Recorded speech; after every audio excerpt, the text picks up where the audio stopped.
ಕರ್ತನ ಪರಿಶುದ್ಧ ನಾಮಕ್ಕೆ ಸ್ತೋತ್ರವಾಗಲಿ. ಕರ್ತನ ಸನ್ನಿಧಾನದಲ್ಲಿ ಬೆಳಗಿನ ಜಾವದಲ್ಲಿ ಈ ಮುಂಜಾವಿನ ಪ್ರಾರ್ಥನೆಯಲ್ಲಿ ನಾವು ಒಟ್ಟಾಗಿ ಕೂಡಿ ಬರುವುದಕ್ಕೆ ಕರ್ತನು ಕೊಟ್ಟಂತ ಕೃಪೆಗಾಗಿ ಸ್ತೋತ್ರ. Hallelujah, hallelujah, hallelujah, hallelujah. ಕರ್ತನ ಪರಿಶುದ್ಧ ನಾಮಕ್ಕೆ ಸ್ತೋತ್ರವಾಗಲಿ. ಕರ್ತನ ಸನ್ನಿಧಾನದಲ್ಲಿ ಈ ಸಮಯದಲ್ಲಿ ನಾವು ಧ್ಯಾನ ಮಾಡುತ್ತಿದ್ದ ವಾಕ್ಯ ಜಕರಿಯ 10ನೇ ಅಧ್ಯಾಯ 3 ಭಾಗ, ಅದೇ ರೀತಿಯಲ್ಲಿ 4ನೇ ವಚನ ನಾವು ನೋಡಿದ್ದೇವೆ. ವಾಕ್ಯವನ್ನು ಓದೋಣ. ಸೇನಾಧೀಶ್ವರ ಯೆಹೋವನು ತನ್ನ ಒಂದೆಯಾದ ಯಹೂದ ವಂಶವನ್ನು ಪರಾಮರಿಸಿ ಘನವಾದ ಯುದ್ಧಾಶ್ವವನ್ನಾಗಿ ಮಾಡಿಕೊಳ್ಳುವನು. ಆ ವಂಶದಿಂದ ಮೂಲೆಗಲ್ಲು, ಆ ವಂಶದಿಂದ ಮೊಳೆ, ಆ ವಂಶದಿಂದ ಯುದ್ಧ ಬಿಲ್ಲು, ಅಂತೂ ಆ ವಂಶದೊಳಗಿಂದ ಸಕಲ ಅಧಿಕಾರಿಗಳು ಉಂಟಾಗುವರು. ಹಲ್ಲೆಲೂಯಾ. ಕರ್ತನ ಪರಿಶುದ್ಧ ನಾಮಕ್ಕೆ ಸ್ತೋತ್ರ. ಒಂದೊಂದಾಗಿ ನಾವು ಧ್ಯಾನ ಮಾಡ್ತಾ ಇದ್ದೇವೆ.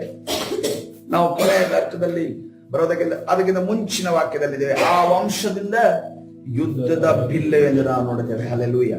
ಕರ್ತನ ಪರಿಶುದ್ಧ ನಾಮಕ್ಕೆ ಸ್ತೋತ್ರವಾಗಲಿ. ಆ ಯುದ್ಧದ ಬಿಲ್ಲು ಹಿಡಿದಿರುವ ಆತನು ಅಥವಾ ಯುದ್ಧದ ಬಿಲ್ಲು ಯಾರಾಗಿದ್ದಾನೆ ಅನ್ನೋದನ್ನ ನಾವು ನಿನ್ನೆ ದಿವಸ ಅರ್ಥ ಮಾಡಿದ್ರು. ಆತನು ಸ್ವತಃ ಯೇಸು ಕ್ರಿಸ್ತನೇ ಆಗಿದ್ದಾನೆ. ಹಲ್ಲೆಲೂಯಾ. ಕರ್ತನ ಪರಿಶುದ್ಧ ನಾಮಕ್ಕೆ ಸ್ತೋತ್ರವಾಗಲಿ. ಆ ಯುದ್ಧದ ಬಿಲ್ಲೆ ಇಸ್ರೇಲರು ಅರಣ್ಯದಲ್ಲಿ ನಡೆಯುವಾಗ ಅವರ ಕೊರತೆಗಳನ್ನು ನೀಗಿಸಿದ್ರು. ಹಲ್ಲೆಲೂಯಾ. ಕರ್ತನ ಪರಿಶುದ್ಧ ನಾಮಕ್ಕೆ ಸ್ತೋತ್ರವಾಗಲಿ. ಇಸ್ರೇಲರು ಕೇಳುವಂತ ಸಂದರ್ಭದಲ್ಲಿ ನಮಗೆ ಶತ್ರು ನಾಶವಾಗಬೇಕು ಅಂತ ಅನ್ಕೊಂಡು ಅವ್ರು ಕೇಳಿಲ್ಲ. ಅವರ ಒಂದು ಬೇಡಿಕೆ ಏನಾಗಿತ್ತು? ನಮಗೆ ನೀರು ಬೇಕು ಅಂತ ಕೇಳಿದ್ರು. ಶತ್ರು ನಾಶ ನಾನು ಮಾಡ್ತೀನಿ ಅಂತ ಅನ್ಕೊಂಡು ಕರ್ತನೆ ಹೇಳಿದನು. ಆದ್ರೆ ಅದು ಹೋಗುವಂತ ದಾರಿ ನನಗೇನ್ ಬೇಕು?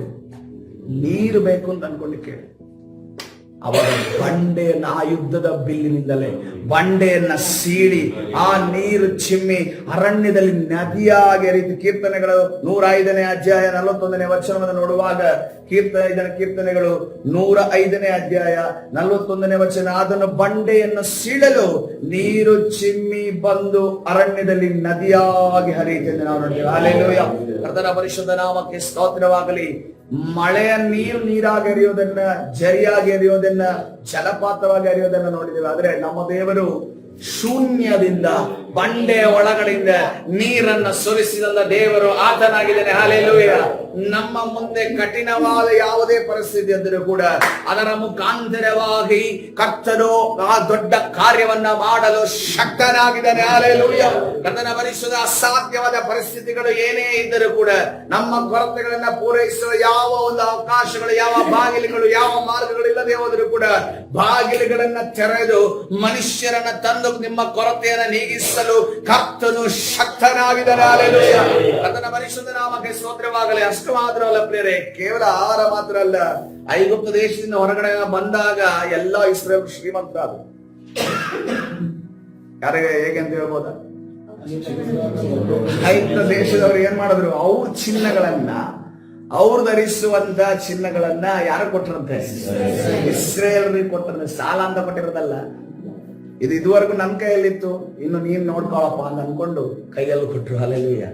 ಇದೆಲ್ಲ ಅದು ಹಿಸ್ಟರಿಯಲ್ಲಿ ನಡೆದಿದೆಯಪ್ಪಿದೆ. ಹಲ್ಲೆಲೂಯಾ. ಕರ್ತನನ್ನ ಹಿಂಬಾಲಿಸುವವರ ಮಧ್ಯದಲ್ಲಿ ಇದು ನಡೆಯುತ್ತೆ. ಹಲ್ಲೆಲೂಯಾ. ಯಾಕಂದ್ರೆ ನಿನ್ನ ಕೊರತೆಗಳಲ್ಲಿ ಚಿನ್ನ ಬೆಳ್ಳಿ ಯಾರ್ದಾಗಿದೆ? ಚಿನ್ನ ಬೆಳ್ಳಿ ದೇವರದಾಗಿದೆ. ಹಲ್ಲೆಲೂಯಾ. ಅದು ದೇವರ ಒಂದು ನಿದರ್ಶನ. ಚಿನ್ನ ಬೆಳ್ಳಿ ಎಲ್ಲವೂ ಅದು ದೇವರದಾಗಿದೆ. ಅದು ಯಾರ ಕೈಯಲ್ಲಿತ್ತು? ಸೈತಾನನಿಗೆ ಸಂಬಂಧಪಟ್ಟ ವ್ಯಕ್ತಿಗಳ ಕೈಯಲ್ಲಿ ಸೈತಾನ ಅದನ್ನ ಕೂಡಿಸಿಕೊಂಡು ಅವನಿಗೋಸ್ಕರ ಇಟ್ಟಿದ್ದ. ಆದ್ರೆ ಕರ್ತನ ಹೇಳ್ತಾ ಇದ್ದಾನೆ, ಇವತ್ತಿನ ದಿವಸ ನನ್ನ ಮಕ್ಕಳು ಈ ದೇಶ ಬಿಟ್ಟು ಹೋಗ್ತಾ ಇದ್ದಾರೆ, ಅವರ ಬರಿಗೈಯಲ್ಲಿ ಹೋಗಬಾರ್ದು, ಅವರಿಗೆ ಸನ್ಮಾನ ಮಾಡಿ ನೀವು ಕಲಿಸ್ಬೇಕು ಅನ್ನೋದನ್ನ ಹೇಳಿದ ಕೂಡಲೇ ಐಗುಪ್ತ ದೇಶರು ಕೊಟ್ಟು ಕಳಿಸುವುದನ್ನ ನಾವು ನೋಡ್ತೇವೆ. ಹಲ್ಲೆಲೂಯಾ. ಶೂನ್ಯವಾಗಿದ್ದಂತ ಇಸ್ರೇಲರಿಗೆ ಒಂದು ಅವರ ಸ್ಥಿತಿಯನ್ನ ಬದಲಾಯಿಸಿದಂತ ದೇವರು ನಮ್ಮ ದೇವರಾಗಿದ್ದಾನೆ. ಹಲ್ಲೆಲೂಯಾ. ಅದೇ ರೀತಿ ನಮ್ಮ ಜೀವಿತದಲ್ಲೂ ಅಷ್ಟೇ. ನಾವಿವತ್ತಿನ ದಿವಸ ಒಂದು ಸ್ಥಿತಿಗೆ ಬಂದಿದ್ದೇವೆ ಅಂತಂದ್ರೆ ಅದು ದೇವರ ಕೃಪೆ ಆಗಿದೆ. ನಮ್ಮ ಬುದ್ಧಿವಂತಿಕೆ ಅಲ್ಲ, ಜ್ಞಾನ ಅಲ್ಲ, ನಮ್ಮ ತಲಾಂತ ಅಲ್ಲ, ಯಾವುದೂ ಅಲ್ಲ, ಎಲ್ಲವೂ ಕೂಡ ಆತನ ಕೃಪೆ ಆಗಿದೆ. ಹಲ್ಲೆಲೂಯಾ. ಕರ್ತನ ಪರಿಶುದ್ಧ ನಾಮಕ್ಕೆ ಸ್ತೋತ್ರವಾಗಲಿ. ಇನ್ನೊಂದು ಕಡೆ ನಾವು ನೋಡ್ತಾ ಇದ್ದೇವೆ, ಕೊರಿಂಥ ಬರೆದ ಪತ್ರಿಕೆ, 1ನೇ ಕೊರಿಂಥ ಬರೆದ ಪತ್ರಿಕೆ 10ನೇ ಅಧ್ಯಾಯ 4ನೇ ವಚನ ಈ ರೀತಿಯಲ್ಲಿ ಹೇಳ್ತಾ ಇದೆ, ಅವರೆಲ್ಲರೂ ದೈವಿಕವಾದ ಒಂದೇ ನೀರನ್ನು ಕುಡಿದರು. ದೈವಿಕವಾದ ಒಂದೇ ನೀರನ್ನ ಕುಡಿದರು. ಕರ್ತನ ಪರಿಶುದ್ಧ ನಾಮಕ್ಕೆ ಸ್ತೋತ್ರವಾಗಲಿ. ಇಲ್ಲಿ ಇರುವವರು ಹೇಮಾವತಿ ಡ್ಯಾಮ್ ಅಲ್ಲಿ ನಾನು ಹೇಮಾವತಿ ನೀರು ಕುಡಿತೀನಿ ಅಂತ ಅಂತಾರೆ. ಇನ್ನು ಕೆಳಗಡೆ ಹೋದಂತೆ ಮಂಗಳೂರಲ್ಲಿ ನಾನು ನೇತ್ರಾವತಿ ಕುಡಿತೀನಿ ಅಂತ ಅಂತಾರೆ. ಇನ್ನು ಮೈಸೂರಿಗೆ ಹೋದ್ರೆ ಬೆಂಗಳೂರಿಗೆ ಹೋದ್ರೆ ಕಾವೇರಿ ಅಂತ ಅಂತಾರೆ. ಇನ್ನು ಆ ಕಡೆ ಈ ಕಡೆ ಹೋದ್ರೆ ತುಂಗಭದ್ರಾ ಅಂತ ಅಂತಾರೆ. ಆದ್ರೆ ಈ ಇಸ್ರೇಲ್ರು ಅವರ ಪ್ರಯಾಣದ ಉದ್ದಕ್ಕೂ ಒಂದೇ ದೈವಿಕವಾದ ನೀರನ್ನು ಕುಡಿದರು. ಹಲ್ಲೆಲೂಯಾ. ಆ ನೀರು ಬಂದದ್ದು ಆ ಬಂಡೆಯವನ್ನ ಸೀಡಿ ಬಂದಂತದಾಗಿದೆ. ಹೇಗೆಂದರೆ ಅವರ ಹಿಂದೆ ಹೋಗುತ್ತಿದ್ದ ದೈವಿಕವಾದ ಬಂಡೆಯೊಳಗಿಂದ ಬಂದ ನೀರನ್ನ ಕುಡಿಯುತ್ತಿದ್ದರು. ಹಲ್ಲೆಲೂಯಾ. ಕರ್ತನ ಪರಿಶುದ್ಧ ನೋಡ್ರಿ, ಪೌಲನ ರೆವಲೇಷನ್ ನೋಡ್ರಿ. ಅವನು ಏನಂತಂದ್ರೆ 2 ಬಾರಿ ಬಂಡೆಯಿಂದ ನೀರು ಬಂತು. ಬಂಡೆ ಅಲ್ಲೂ ಇತ್ತು, ಮೆರಿಬಲಲ್ಲೂ ಇತ್ತು, ಅದೇ ರೀತಿಯಲ್ಲಿ ಮಸ್ಸ ಎನ್ನುವಂತ ಸ್ಥಳದಲ್ಲೂ ಇತ್ತು. ಆ 2 ಸ್ಥಳದಲ್ಲಿ ಕೂಡ ಆ ಒಂದು ಬಂಡೆ ಇದ್ರೂ ಕೂಡ ಬಂಡೆ ಸೀಳಿ ನೀರು ಬಂತು. ಹಾಗಾದ್ರೆ ಆ ಬಂಡೆ ಎಲ್ಲಿದೆ ಅನ್ನೋದನ್ನ ನೋಡಿ. ಇಸ್ರೇಲರು ಒಂದು ಕಡೆ ಯೋರ್ದಾನ್ ಹೊಳೆಯನ್ನು ದಾಟ್ತಾರೆ. ಯೋರ್ದಾನ್ ಹೊಳೆ ದಾಟುವಾಗ 12 ಕಲ್ಲುಗಳನ್ನು ಗುರುತಾಗಿರ್ತಾರೆ. ಇನ್ನೊಂದು ಕಡೆ ನೋಡುವಾಗ ಯಜ್ಞ ಕಟ್ಟಿದ ವಿಚಾರ ಆಗಿರ್ಬೋದು ಅಥವಾ ಬೇರೆ ಎಲ್ಲ ಕಡೆಗಳಾಗಿರೋ ತಮ್ಮ ಒಂದು ಗುರುತುಗಳನ್ನ ಯಾಕೋಬನ್ನು ಮಾಡ್ತಾರೆ. ತನ್ನ ತಲೆದಿಂಬಾಗಿ ಕಲ್ಲನ್ನು ಇಟ್ಟುಕೊಳ್ತಾನೆ. ಆ ಕಲ್ಲಿನ ವಿಚಾರವಾಗಿ ಅನ್ವೇಷಣೆಗಳು ನಡೀತಾ ಇದ್ದಾವೆ, ಅದರ ವಿಚಾರಗಳು. ಆದ್ರೆ ಈ ಬಂಡೆ ಇದೆಯಲ್ಲ, ಈ ಬಂಡೆ ಅನ್ವೇಷಣೆ ಇಲ್ಲ. ಯಾಕೆಂದ್ರೆ ಈ ಬಂಡೆ ಕ್ರಿಸ್ತನೇ ಆಗಿದ್ದಾನೆ. ಹಲ್ಲೆಲೂಯಾ. ಈ ಬಂಡೆ ಚಲಿಸುವ ಬಂಡೆ ಆಗಿದೆ. ಆ ದೈವಿಕವಾದ ಬಂಡೆಯಿಂದ ಯಾರು ಪಡೆದರು ನೀರು? ಇಸ್ರೇಲರು ಪಡೆದರು ಎಂದು ನಾವು ನೋಡ್ತಾ ಇದ್ದೇವೆ. ಯಾವತ್ತಿನ ದಿವಸ ಬಂಡೆ ಅವರಿಗೆ ನೀರು ಕೊಟ್ಟದ್ದು ಪ್ರಿಯರೇ, ಕಣ್ಣಿಗೆ ಕಾಣುವಂತಹ ಬಂಡೆಯ ಮುಖಾಂತರವೇ ಕರ್ತನ ನೀರು ಕೊಟ್ಟನು. ಇವತ್ತಿನ ದಿವಸ ಪರಿಶುದ್ಧಾತ್ಮನು ನಾವು ಆರಾಧನೆ ಮಾಡುವಾಗ ನಮ್ಮ ಮೇಲೆ ಜೀವ ಜಲವನ್ನ ಅದನ್ನು ಮಿತಿ ಇಲ್ಲದೆ ಸುರಿಸುವಾತನಾಗಿದ್ದಾನೆ. ಹಲ್ಲೆಲೂಯಾ. ಆತನು ಈಗ ಕೇವಲ ಒಂದು ಕಡೆ ಇರುವ ದೇವರಲ್ಲ, ಕೇವಲ ಗುಡಾರಗಳಲ್ಲಿ ದೇವಾಲಯದಲ್ಲಿ ಇರುವ ದೇವರಲ್ಲ. ಆತನು ಸರ್ವ ವ್ಯಾಪಿಯಾಗಿ ನಮ್ಮ ಮಧ್ಯದಲ್ಲಿ ಹರಡಿಕೊಂಡಿರುವಂತ, ನಮ್ಮ ಮಧ್ಯದಲ್ಲಿ ವ್ಯಾಪರಿಸಿಕೊಂಡಿರುವಂತ ದೇವರು ಆತನಾಗಿದ್ದಾನೆ. ನೀನು ಎಲ್ಲಿ ಹೋಗುದ್ರು ಆತನು ಬರ್ತಾನೆ. ನೀನು ಎಲ್ಲಿ ಹೋದ್ರು ಕೂಗುದ್ರು ನಿನ್ನ ಸಹಾಯಕ್ಕೆ ಬರ್ತಾನೆ.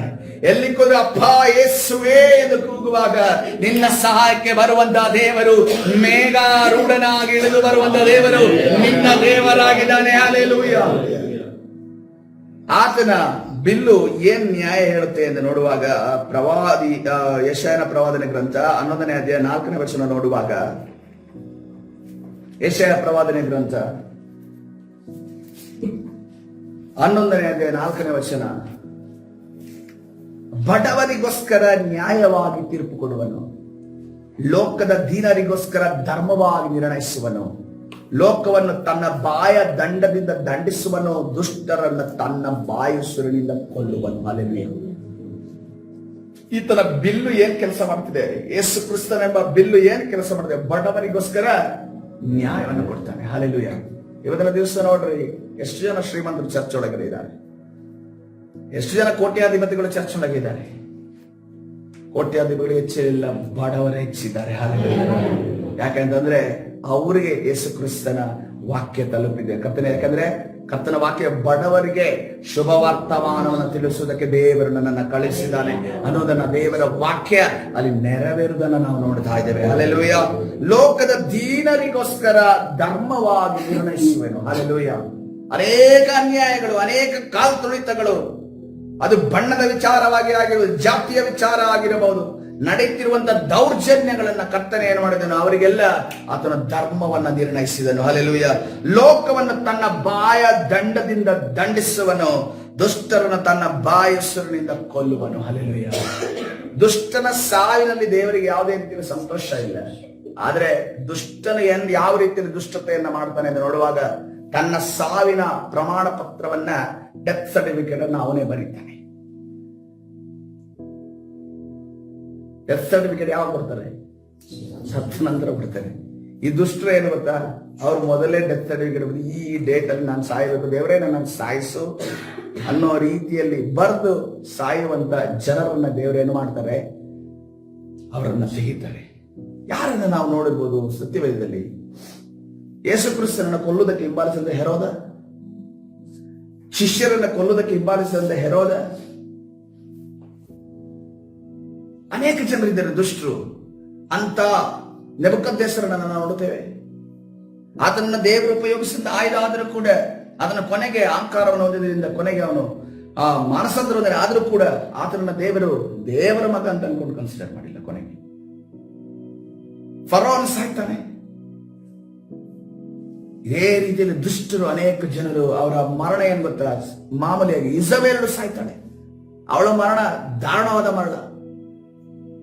ಅವಳು ಯಾವ ರೀತಿಯಲ್ಲಿ ನಾಬೋತನನ್ನು ಕೊಂದ್ಲೋ, ನಾಬೋತನಿಗೆ ಯಾವ ಮರಣ ಪ್ರಾಪ್ತಿ ಆಯ್ತೋ ಅದೇ ಮರಣ ಇಸಬೇಲಳಿಗೆ ಪ್ರಾಪ್ತಿ ಆಯ್ತು ನೋಡಿ. ಯಾವ ರೀತಿಯಲ್ಲಿ ಅವನ ರಕ್ತವನ್ನ ನಾಯಿ ನೆಕ್ಕಿತೋ ಅದೇ ರೀತಿಯಲ್ಲಿ ಈಕೆಯ ರಕ್ತವನ್ನು ಕೂಡ ನಾಯಿ ನೆಕ್ಕಿತು ಎಂದು ನಾವು ನೋಡ್ತಾ ಇದ್ದೇವೆ. ಹಲ್ಲೆಲೂಯಾ. ಎಂತ ದಾರುಣವಾದ ಒಂದು ಮರಣ. ಅತ್ತಲ್ಯಳು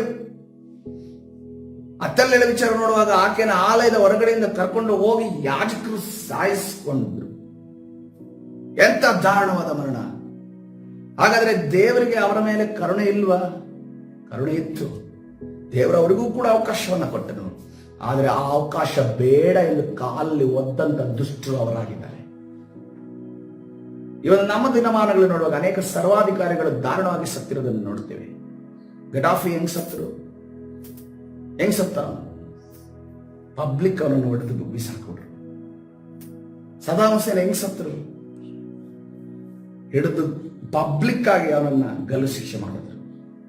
ಇನ್ನೊಬ್ಬ ಆಫ್ರಿಕಾದಲ್ಲಿರುವಂತಹ ಇನ್ನೊಬ್ಬ ಸರ್ವಾಧಿಕಾರಿ ಅವನು ಕೂಡ ದಾರುಣವಾಗಿ ಮರಣ ಹೊಂದಿದೆ.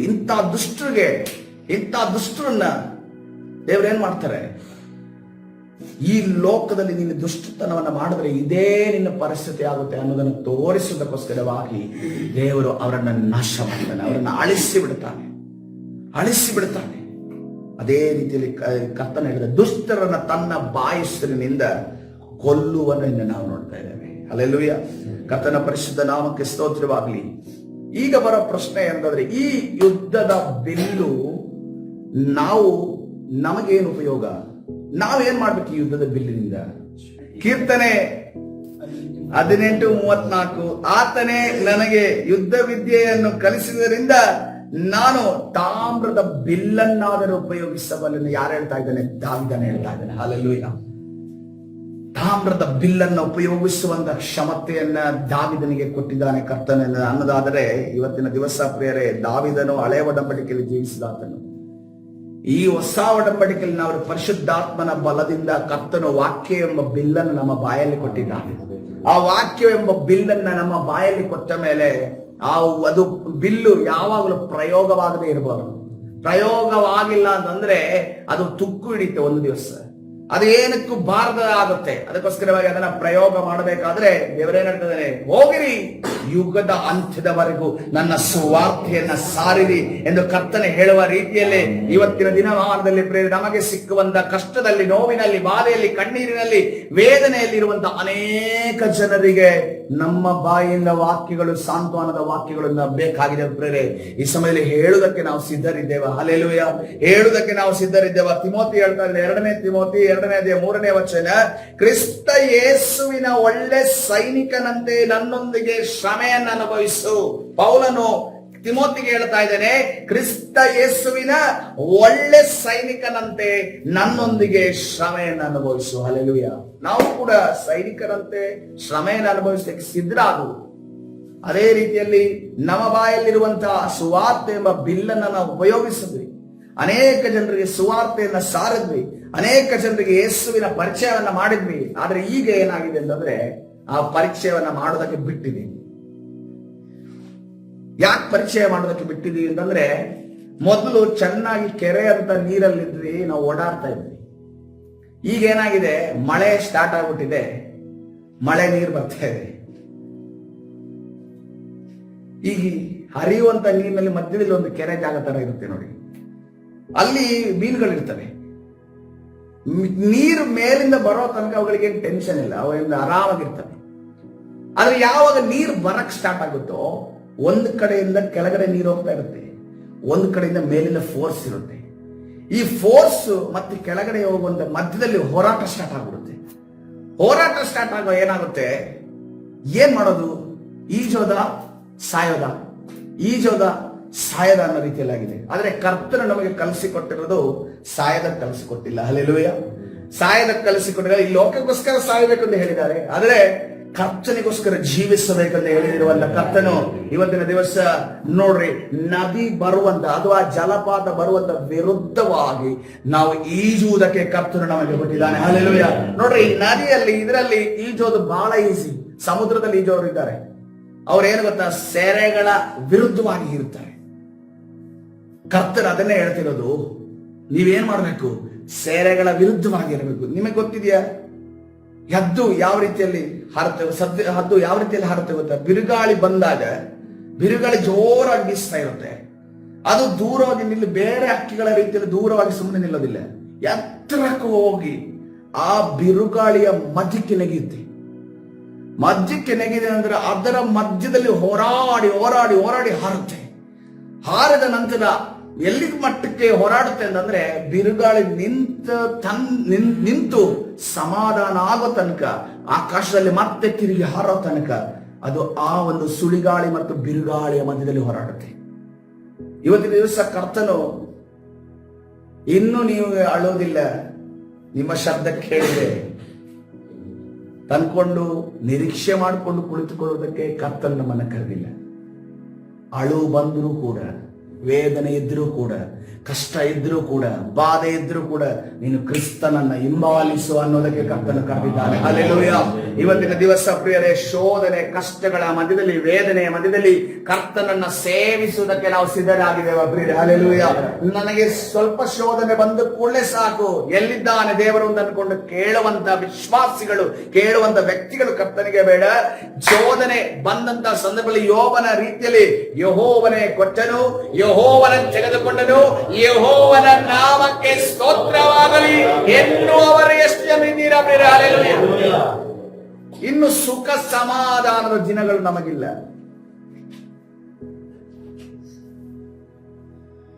ಚೆನ್ನಾಗಿ ಹಣ ಸಂಪಾದನೆ ಮಾಡಿಕೊಂಡು ಮನೆಗಳ ಮೇಲೆ ಮನೆ ಕಟ್ಟಿಕೊಂಡು ಮಕ್ಕಳ ಮೇಲೆ ಮಕ್ಕಳು ಮೊಮ್ಮಕ್ಕಳು ಮಾಡಿಕೊಂಡು ಮಾಡುವಂತ ದಿನಗಳು ಇನ್ನಿಲ್ಲ.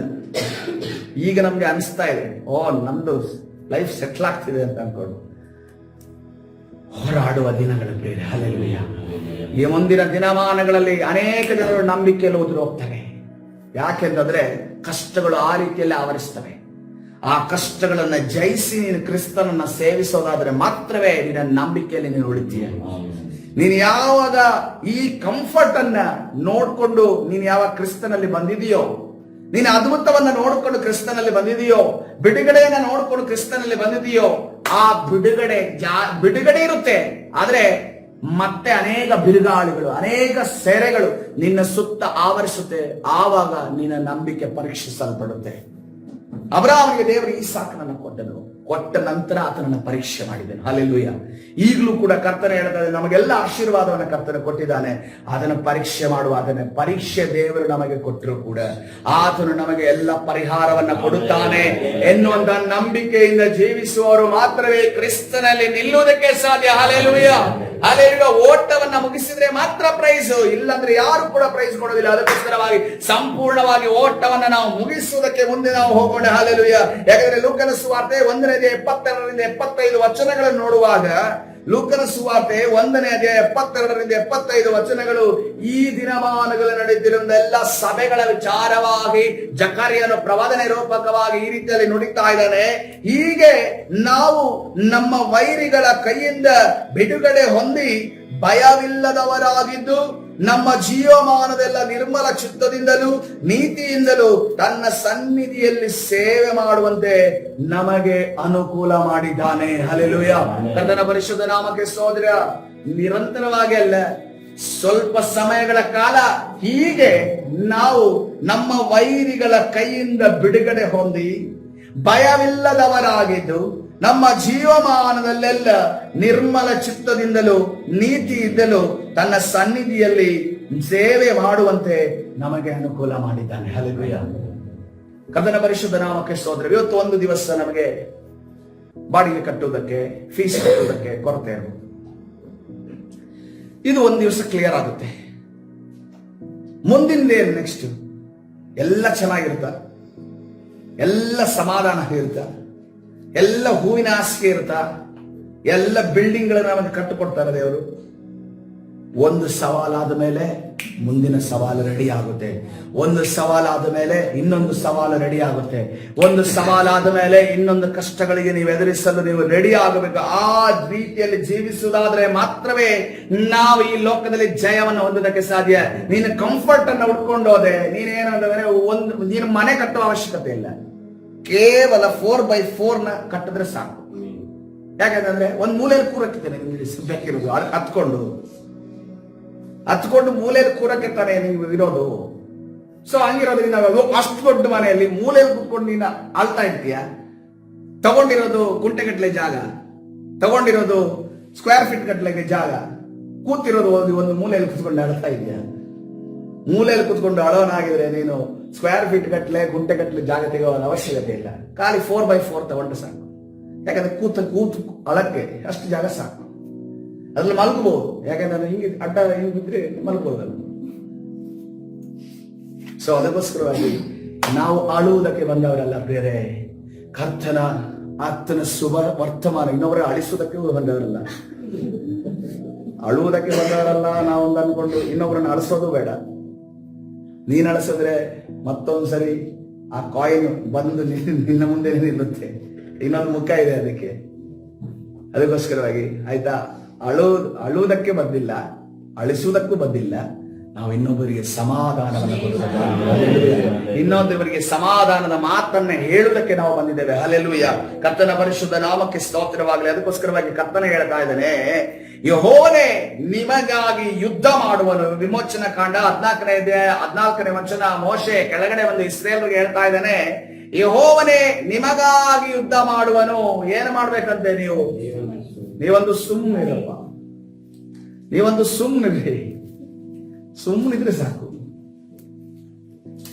ಏನಂದ್ರೆ ಈ ಸುಮ್ಮನಿರೋದೇ ನಮ್ಗೆ ಟಾಸ್ಕ್. ನಮ್ಗೆ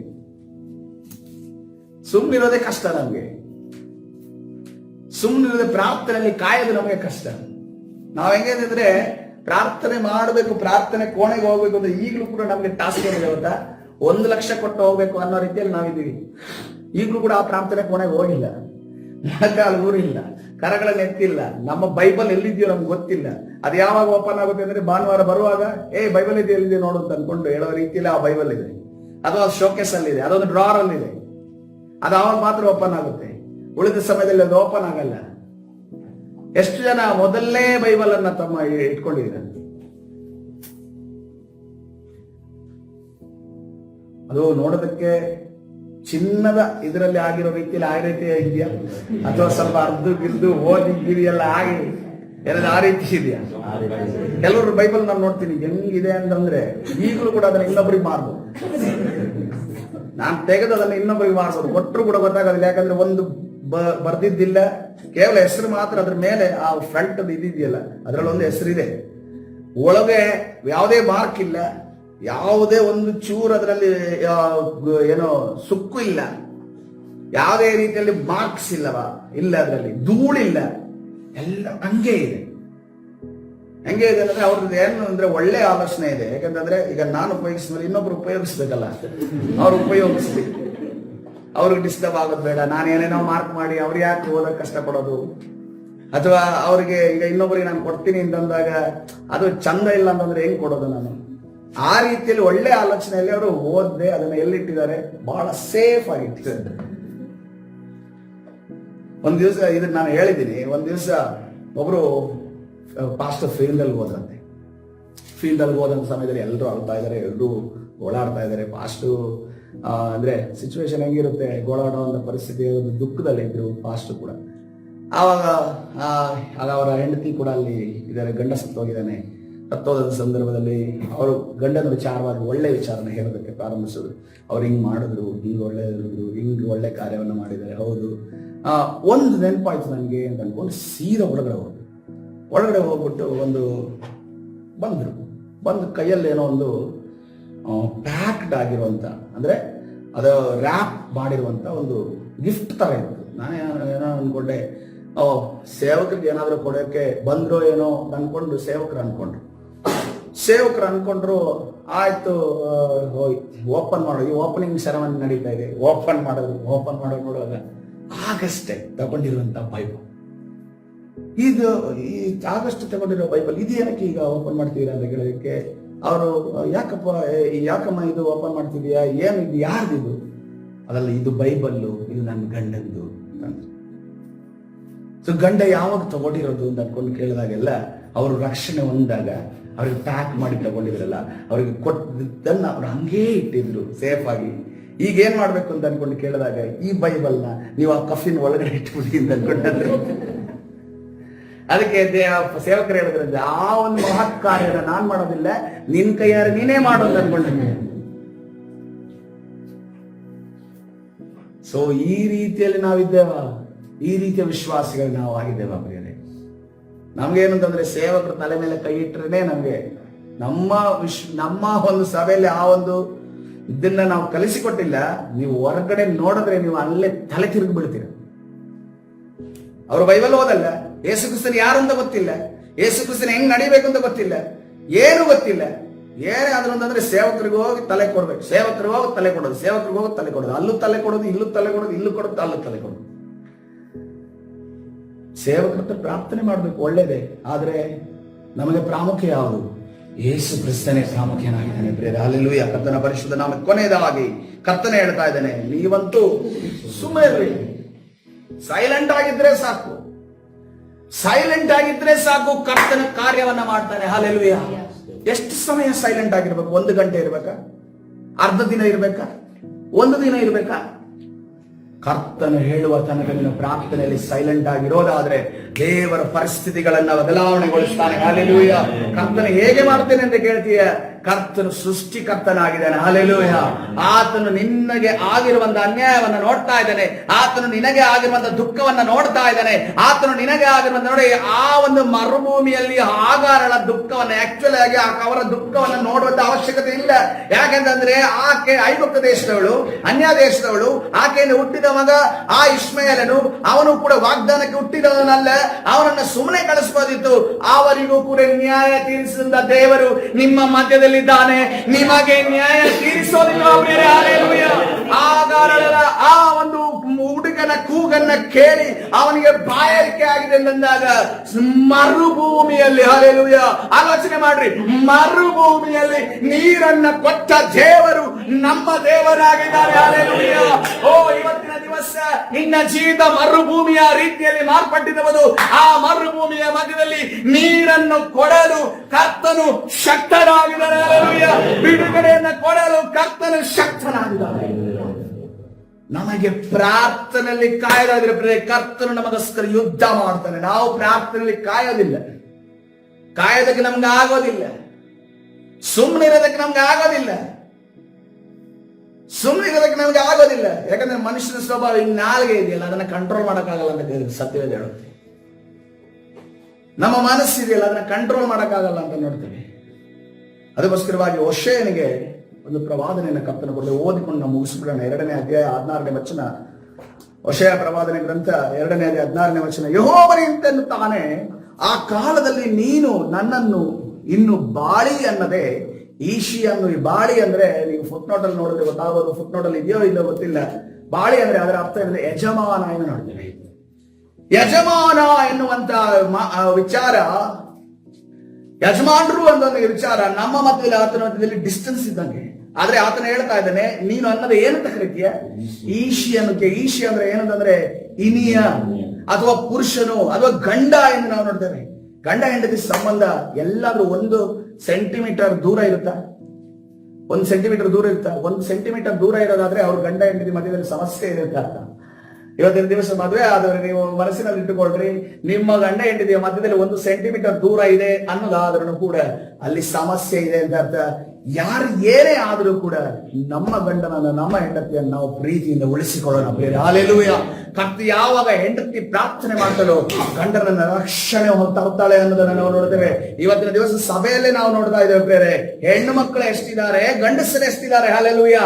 ಅನೇಕ ಜನ ಹೆಣ್ಣು ಮಕ್ಕಳು ನನ್ನ ಗಂಡ ರಕ್ಷಣೆ ಹೊಂದಬೇಕು ಅಂತ ಪ್ರಾರ್ಥನೆ ಮಾಡುವವರೇ, ಪ್ರಾರ್ಥನೆ ಮಾಡಿ ಕರೆದುಕೊಂಡು ಬಂದಿರುವವರಿದ್ದಾರೆ. ಹಲ್ಲೆಲೂಯಾ. ಕರ್ತನು ಕರತರಲು ಶಕ್ತನಾಗಿದ್ದಾನೆ. ನೀನು ಪ್ರಾರ್ಥನೆ ಮಾಡುವುದಾದ್ರೆ ಹಲ್ಲೆಲೂಯಾ. ಕರ್ತನಿಂದ ನಾನು ಬಾಳ್ ದೇವತೆಗಳ ಹೆಸರುಗಳನ್ನು ನಿನ್ನ ಬಾಯೊಳಗಿಂದ ತೊಲಗಿಸುವೆನು, ಅವುಗಳನ್ನು ಇನ್ನು ಇನ್ನು ಎತ್ತದಿರುವೆ.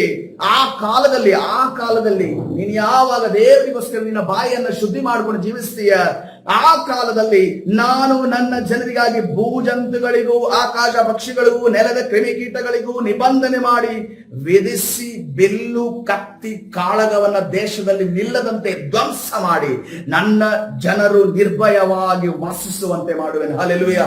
ಇವತ್ತಿನ ದಿವಸ ಸಮಸ್ಯೆಗಳು ಬಿಲ್ಲು ಬಾಣ ರೀತಿಯಲ್ಲಿ ನಿನ್ನನ್ನು ಹಿಂಬಾಲಿಸಿಕೊಂಡು ಬರ್ತಾ ಇದ್ದಾವ. ಕರ್ತನು ಬಿಲ್ಲಾಗಿದ್ದಾನೆ. ಕರ್ತನು ಬಿಲ್ಲಾದ್ರೂ ಕೂಡ ಯುದ್ಧ ಮಾಡುವ ಅವಶ್ಯಕತೆ ಇಲ್ಲ. ಆತನೇ ಅಗ್ನಿ ಪ್ರಕಾರವಾಗಿದ್ದಾನೆ. ಹಲ್ಲೆಲೂಯಾ. ಆತನ ಅಗ್ನಿ ಪ್ರಕಾರವಾಗಿ ನಿಲ್ಲೋದಾದ್ರೆ ಸೊಲೊಮೋನನ ಕಾಲದಲ್ಲಿ ಯುದ್ಧ ಇರಲಿಲ್ಲ ಅಂತ. ಯಾಕೆ? ಕರ್ತನೇ ಆತನ ಎಲ್ಲದಕ್ಕೂ ಆತನ ಅಗ್ನಿ ಪ್ರಕಾರವಾಗಿ ನಿಂತಿದ್ದನು. ಇವತ್ತಿನ ದಿವಸ ನಿಮ್ಮ ಜೊತೆ ಅನೇಕ ಸಮಸ್ಯೆಗಳು ಬಿಲ್ಲಿನ ರೀತಿಯಲ್ಲಿ ನೀವು ದೇವರ ವಾಕ್ಯ ಹೊಂದಿ ಇದ್ರೂ ಕೂಡ ನಿಮಗೆ ಅದನ್ನ ಎದುರಿಸುವುದಕ್ಕೆ ಸಾಧ್ಯವಾಗ್ತಿಲ್ಲ ಅನ್ನೋದಾದ್ರೆ ಅದರಲ್ಲಿ ಜಯ ಹೊಂದುವುದಕ್ಕೆ ಕರ್ತನು ಜಯ ಕೊಡುವುದಕ್ಕೆ ಶಕ್ತನಾಗಿದ್ದಾನೆ. ಆತನ ಹೇಳ್ತಾ ಇದ್ದಾನೆ, ಆ ಕಾಲದಲ್ಲಿ, ಯಾವ ಕಾಲದಲ್ಲಿ ನಾನು ಬಾಳ್ ದೇವತೆಗಳ ಹೆಸರುಗಳು ನಿನ್ನ ಬಾಯೊಳಗಿಂದ ತೊಲಗಿಸುವೆನೋ ಅವುಗಳನ್ನು ಇನ್ನು ಎತ್ತದಿರುವೆ. ಹಲ್ಲೆಲೂಯಾ. ನಾವು ಕರ್ತನನ್ನ ಯಜಮಾನ ಅಂತ ಅನ್ಕೊಂಡು ಹೇಳ್ಕೊಂಡು, ಯಜಮಾನ ಅಂದ್ರೆ ಏನು? ಓನರ್ ಮತ್ತು ಸೇವಕ. ಓನರ್ ಮತ್ತು ಸೇವಕ. ತಂದೆ ಅಂತ ಕೂರ್ತೀವಿ. ತಂದೆ ಮಗನ ಸಂಬಂಧ ಮತ್ತು ಯಜಮಾನ ಸೇವಕನ ಸಂಬಂಧ ಒಂದೇ ರೀತಿ ಇರುತ್ತೆ. ಯಾವುದು ಶ್ರೇಷ್ಠವಾದ್ದು? ತಂದೆ ಮಗನ ಸಂಬಂಧ. ಅಥವಾ ಅದಕ್ಕಿಂತ ಶ್ರೇಷ್ಠವಾದ ಕರ್ತನ ಹೇಳಿದಾನೆ, ನಾವು ಏನ್ ಮಾಡಿದ್ದೇವೆ? ನಾವು ಮೊದಲಗಿತ್ತಿ ಆತನ ಮೊದಲಿಗಿನ ಒಂದು ರಿಲೇಶನ್ಶಿಪ್ ನೋಡುದಾದ್ರೆ, ತಂದೆ ಮಗನ ರಿಲೇಶನ್ಶಿಪ್ ನೋಡುದಾದ್ರೆ, ಯಜಮಾನ ಆಳಿನ ರಿಲೇಶನ್ ಯಾವುದು ಶ್ರೇಷ್ಠವಾದ್ದು? ಮೊದಲಗಿತ್ತಿಯ ರಿಲೇಶನ್ಶಿಪ್. ಹಲ್ಲೆಲೂಯಾ. ಎಲ್ಲ ನಾವು ತಾಯಿಯಂದಿರು ತಂದೆ ಅಂದಿರು ನಮ್ಮ ಮಕ್ಕಳ ಹತ್ರ ಶೇರ್ ಮಾಡ್ತೀವ? ಇದು ಸತ್ಯ. ಇದು ಮಕ್ಕಳ ಹತ್ರ ಶೇರ್ ಮಾಡಲ್ಲ. ಯಾರ ಹತ್ರ ಶೇರ್ ಮಾಡ್ತಾರೆ? ಗಂಡನ ಹತ್ರ ಶೇರ್ ಮಾಡ್ತೀವಿ, ಹೆಂಡತಿ ಹತ್ರ ಶೇರ್ ಮಾಡ್ತೀವಿ. ಯಾಕೆಂತಂದ್ರೆ ದೇವರು ಅವರನ್ನೇ ಒಂದು ಜೀವವಾಗಿ ಮಾಡಿರೋದು. ಹಲ್ಲೆಲೂಯಾ. ಅದಕ್ಕೋಸ್ಕರ ಇವತ್ತಿನ ದಿವಸ ದೇವರ ಜೊತೆ ನಾವು ಹೊಂದಾಗಬೇಕಾಗಿದೆ ಪ್ರಿಯರೇ. ಹಲ್ಲೆಲೂಯಾ. ನಾನು ನಿನ್ನನ್ನು ಶಾಶ್ವತವಾಗಿ ವರಿಸುವೆ, ನಿನ್ನ ಜೊತೆ ನಿರಂತರವಾಗಿ ನಾನು ಮದುವೆ ಮಾಡಿಕೊಳ್ಳುತ್ತೇನೆ. ಯಾವುದು? ನೀತಿ, ನ್ಯಾಯ, ಪ್ರೀತಿ, ದಯೆಗಳಿಂದ ನಿನ್ನನ್ನು ವರಿಸುವೆನು. ನಾನು ನಿನ್ನನ್ನು ನಂಬಿಕೆಯಿಂದಲೂ ವರಿಸಲು ನೀನು ಯೆಹೋವನಾದ ನನ್ನನ್ನು ತಿಳಿದುಕೊಳ್ಳುವೆ. ಹಲ್ಲೆಲೂಯಾ. ಕರ್ತನ ಪರಿಶುದ್ಧ ನಾಮಕ್ಕೆ ಸ್ತೋತ್ರವಾಗಿ. ಇವತ್ತಿನ ದಿವಸ ನಾವು ಕರ್ತನನ್ನ ತಿಳಿದುಕೊಳ್ಳಬೇಕಾದ್ರೆ ನಮ್ಮ ದೇವರ ಸಂಬಂಧ ಇನ್ನೂ ಹತ್ತಿರವಾಗಬೇಕು. ಹಲ್ಲೆಲೂಯಾ. ಹತ್ತಿರವಾಗೋದಾದ್ರೆ ನಮ್ಮ ದೇವರು ಯಾರೆಂದು ನಾವು ತಿಳಿದುಕೊಳ್ತೇವೆ. ಆತನ ಮಾತು ಹೇಳಿದ್ರೆ ಏನ್ ಅರ್ಥ ಅಂತ ತಿಳಿದುಕೊಳ್ತೇವೆ. ಆತನ ಒಂದು ಆಕ್ಷನ್ ಮಾಡಿದ್ರೆ ಏನ್ ಅರ್ಥ ಅಂತ ತಿಳಿದುಕೊಳ್ತೇವೆ. ಒಬ್ಬ ವ್ಯಕ್ತಿ ನಮ್ಮ ಜೀವಿತದಲ್ಲಿ ಬರ್ತಾ ಇದ್ರೆ ಇವ್ನು ಯಾರಕ್ಕೆ ಬಂದ ಅಂತ ಅನ್ಕೊಂಡು ಗೊತ್ತಾಗುತ್ತೆ. ಅದೇ ರೀತಿಯಲ್ಲಿ ಅವನು ಓದ್ತಾ ಇದ್ದಾನೆ ಅಂದ್ರೆ ಏನಕ್ಕೆ ಹೋದ ಅಂತ ಗೊತ್ತಾಗುತ್ತೆ. ಎಲ್ಲವನ್ನ ತಿಳಿಸಿಕೊಡುವಂತ ದೇವರು ಆತನಾಗಿದ್ದಾನೆ. ಹಲ್ಲೆಲೂಯಾ. ಅಬ್ರಾಮನಿಗೆಲ್ಲ ಆ ಸೊದೋಮ್ ಗೊಮರ ಪಟ್ಟಣವನ್ನ ನಾಶ ಮಾಡೋದಕ್ಕೆ ಅಬ್ರಾಮನಿಗೆ ಯಾಕೆ ಕೇಳಬೇಕು? ಅಬ್ರಾಹ್ಮನ ಆಸ್ತಿನ ಸೊದೋಮ್ ಗೊಮರದಲ್ಲಿ ನಾಶ ಮಾಡೋದಕ್ಕೆ ಅಬ್ರಾಹ್ಮನ ಹತ್ರ ಯಾಕೆ ಕೇಳೋದಂದ್ರೆ, ಅಬ್ರಾಹ್ಮನನ್ನ ದೇವರು ಏನ್ ಹೇಳ್ತಾರೆ ಹೇಳಿದ್ರೆ, ನನ್ನ ಸ್ನೇಹಿತನು. ಹಲ್ಲೆಲೂಯಾ. ಇವತ್ತಿನ ದಿವಸ ನಮ್ಮನ್ನ ಸ್ನೇಹಿತನೆಂದು ಹೇಳ್ತಾ ಇಲ್ಲ ಕರ್ತನು, ಮೊದಲ ಗಿತ್ತಿ ಎಂದು ಹೇಳ್ತಾರೆ. ಹಲ್ಲೆಲೂಯಾ. ಈ ಸಮಯ ಮೊದಲ ಗಿತ್ತಿಗಳೇ ಕರ್ತನ ಸನ್ನಿಧಿಯಲ್ಲಿ ಕೇಳಿಕೊಳ್ಳ್ರಿ, ಕರ್ತನೇ ನನ್ನನ್ನ ಮತ್ತೆ ನಿನ್ನ ಆಲಿಂಗಿಸಿಕೋ. ಹಲ್ಲೆಲೂಯಾ. ತಿರುಗಿ ನಾನು ನಿನ್ನ ಬಳಿಗೆ ಬರ್ಲಿಕ್ಕೆ ಬಯಸ್ತೇನೆ. ಹಲ್ಲೆಲೂಯಾ. ನನ್ನನ್ನ ನಡೆಸು, ನನ್ನನ್ನ ಬಲಪಡಿಸು, ನಿನ್ನ ಪ್ರಸನ್ನತೆಯಿಂದ ತುಂಬು ಸ್ವಾಮಿ. ಹಲ್ಲೆಲೂಯಾ.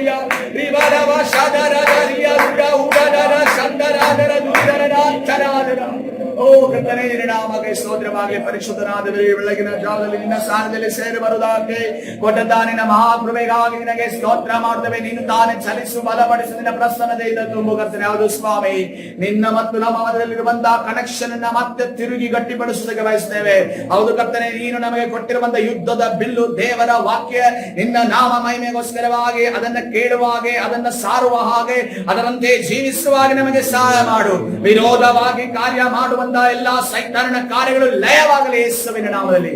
ಕರ್ತನಾದ ಯೇಸು ಸ್ವಾಮಿ ಹೆಸರಲ್ಲಿ ಪ್ರಾರ್ಥಿಸಿ ಹೊಂದಿಕೊಳ್ತೇನೆ. ಜೀವವುಳ್ಳ ತಂದೆಯೇ. ಆಮೆನ್.